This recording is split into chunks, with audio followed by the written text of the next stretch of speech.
Hello, my name is Jennifer Main, and today we're going to discuss teaching with instructional games.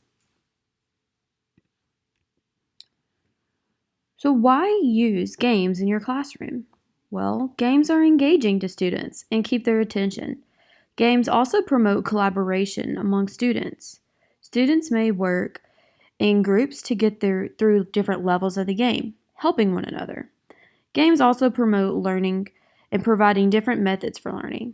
Students may not even feel like they are learning new information or learning old information while playing the game, but they are actually retaining information while having fun. Games also create positive attitudes towards learning material. If students are having fun, they are more likely to want to continue playing the game and then learning as they play. So, before you implement a game in your class, you need to make sure you have played the game yourself. Know the ins and outs of the game, what to do in different scenarios that could occur. In your classroom, have your students help you make a list of procedures. Allow the students to feel involved. Procedures can go as far as a plan to collect the computers and put them back in place at the end of the game period. As always with technology, you should have a plan B. If the internet is not working, or there's a power outage, or any other problem occurs, you should have a second option for the day. Have another means of practice or learning in place just in case something were to go wrong. Now, there's many types of games that can be utilized in the classroom for learning. This might include quiz games. Maybe it's a board game. It could even go as far as a video game. There are many different types of video games that are being used in teaching. One specifically is Minecraft. Many students are learning through Minecraft, learning how to build different environments, different ecosystems as well. But today we're going to talk about quizzes that can be games or different types of softwares like Kahoot that are being used today in classrooms. So first, let's talk about a software called Factile. This is a software that allows students or allows teachers to create an online Jeopardy style quiz game. And it literally takes minutes to happen. So if we were in biology class, we may use a Jeopardy game to review for a test. Students love using games to study, specifically in my class for review. We did a Jeopardy game over the concept of cells. Students were able to choose which category they wanted. Then they picked the point value question that they wanted to answer.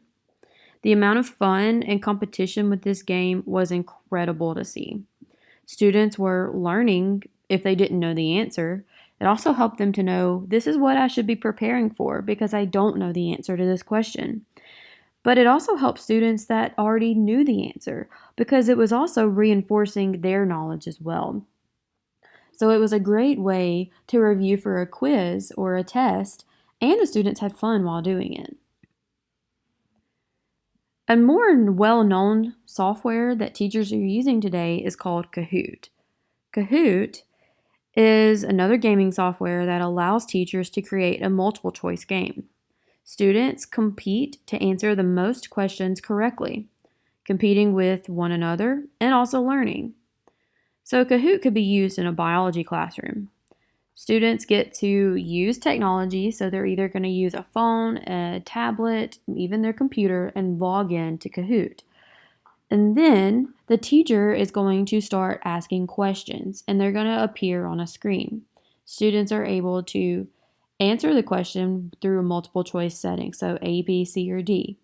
And they are competing not only for the correct answer, but for who can answer the question the fastest. After so many questions, it will actually show the teacher and the students who's in first place, and it changes every question.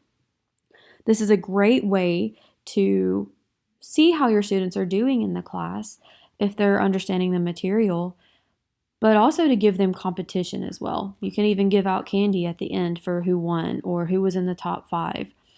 Students thrive off of this, And it also shows them where they need to study more in different areas.